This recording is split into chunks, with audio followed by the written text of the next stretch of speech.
أعوذ بالله من الشيطان اللعين الرجيم بسم الله الرحمن الرحيم الحمد لله رب العالمين والصلاة والسلام على أشرف الأنبياء والمرسلين وعلى آله الطيبين الطاهرين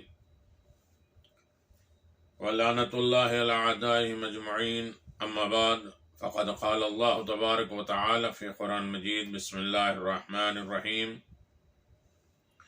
وَلِلَّهِ عَلَى النَّاسِ حِجُّ الْبَيْتِ مَنِ اسْتَطَاعَ إِلَيْهِ سَبِيلًا صدق اللہ العلی العظیم وصدق رسولہ النبی الکریم۔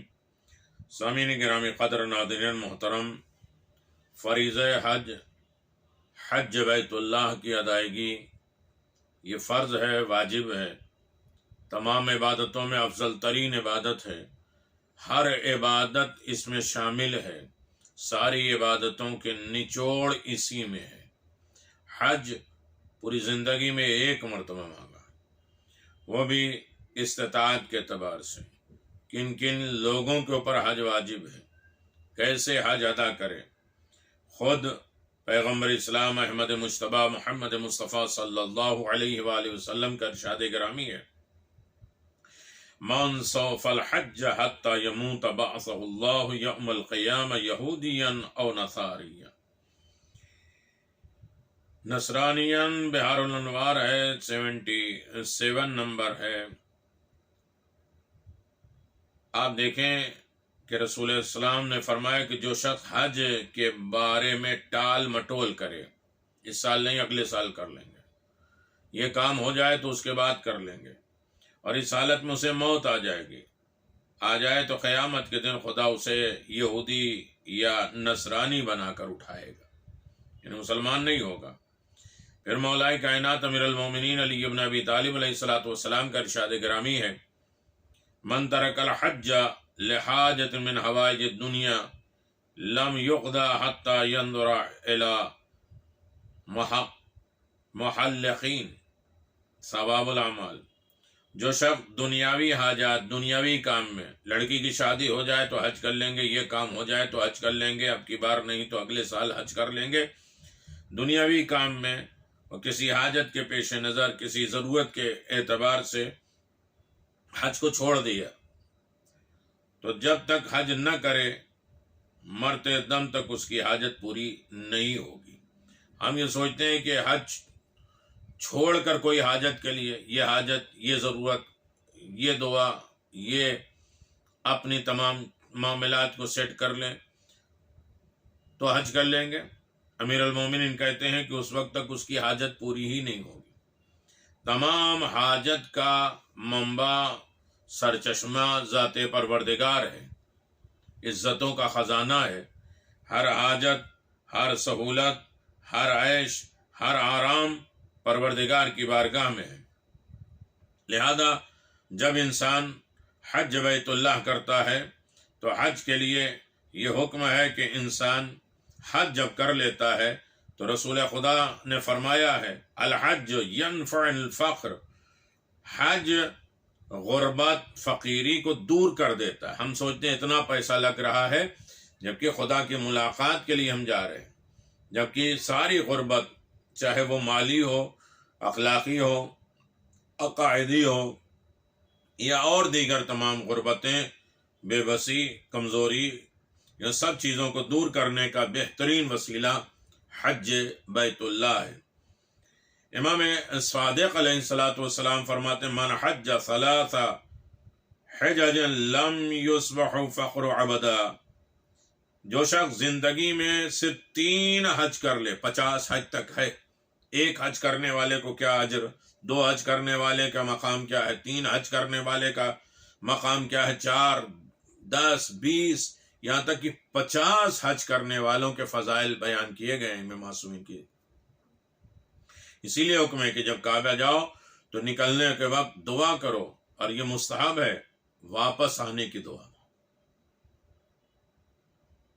انسان ماہ رمضان میں سارے لوگ بخش دیے جاتے ہیں، اگر کوئی نہ بخشا جائے تو صرف اس کے لیے ایک جگہ ہے، میدان عرفات۔ زندگی میں سے 3 حج کرے گا وہ کبھی بھی فقر اور فاقے میں مبتلا نہیں ہوگا. یہ امام صادق علیہ الصلوۃ والسلام نے فرمایا ما رأيت شيئا أسرع غني ولا أنفع للفقر من ادمام الحج هذا البيت. امام جعفر صادق علیہ السلام نے فرمایا توانگری، دولت مند، ثروت، جاہ و شان، سرمایہ کو اگر جلدی لانا چاہتے ہو، فقر و فاقے کو دور کرنا چاہتے ہو، بہت دور کرنا چاہتے ہو، تو حج بیت اللہ کے گھر کی زیارت کرو، حج کرو، ہمیشگی کے ساتھ ادا کرو. ہمیشہ سوچ لو کہ ہمیں حج کرنا ہے. غربت، فاقہ، تنگ دستی دور ہو جائے گی، دولت بہت تیزی سے آئے گی، غربت بہت تیزی سے چلی جائے گی. امام فرماتے ہیں اس سے بہتر کوئی چیز ہم نے دیکھا ہی نہیں حج سے بہتر کہ جو انسان کی زندگی میں حج بیت اللہ کے ذریعے آتی ہے کہ یہاں دولت کھنچ کے آتی ہے، غربت بہت دور چلی جاتی ہے. اور یہاں تک کہ اسحاق ابن عمار کہتے ہیں کہ میں نے امام جعفر صادق علیہ الصلوۃ والسلام کی خدمت میں عرض کیا کہ میں نے اپنے آپ کو اس بات پہ راضی کر لیا کہ ہر سال حج پہ خود جاؤں گا یا پھر اپنے مال میں سے کسی رشتہ دار کو بھیجوں گا. امام نے فرمایا کہ تم نے اس بات کا پختہ ارادہ کر لیا؟ عرض کیا جی ہاں مولا.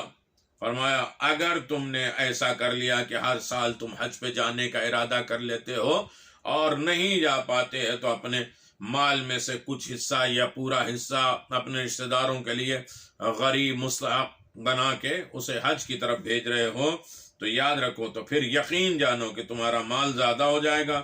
تمہارے مال کے زیادہ ہونے کی خوشخبری ہے کہ انسان بالکل غریب و فقیر، تنگ دست، مفلس نہیں ہوگا اور اس کے مال میں اضافہ ہو جائے گا. تو عزیزان محترم، حج جیسی عظیم دولت کائنات میں نہیں ہے. ہماری گفتگو چل رہی تھی 13 مجتہدین کے فتاوے کے اعتبار سے. حاجیوں کی فضیلت بہت زیادہ ہے.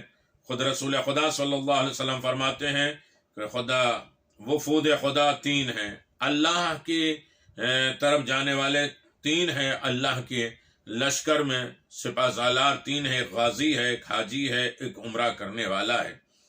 امیر المومنین علی بن ابی طالب علیہ السلام فرماتے ہیں حج اور عمرہ کرنے والا خدا کا مہمان ہے. خدا کا حق ہے کہ اپنے مہمان کا اکرام کرے. اللہ اکبر. اپنی مغفرت سے اسے نوازے. امام حسن مجتبی علیہ السلام فرماتے ہیں 3 قسم، 3 طرح کے لوگ خدا کی پناہ میں ہے. ایک وہ شخص جو حج یا عمرہ کرنے کے لیے نکلا ہے، سوائے خدا کی خوشنودی کے اس کا کوئی قصد و ارادہ نہیں ہے، تو یہ اللہ اور اس وقت تک مہمان ہے جب تک اپنے اہل و عیال تک واپس نہ آ جائے. یہ 3 میں سے ایک ہے.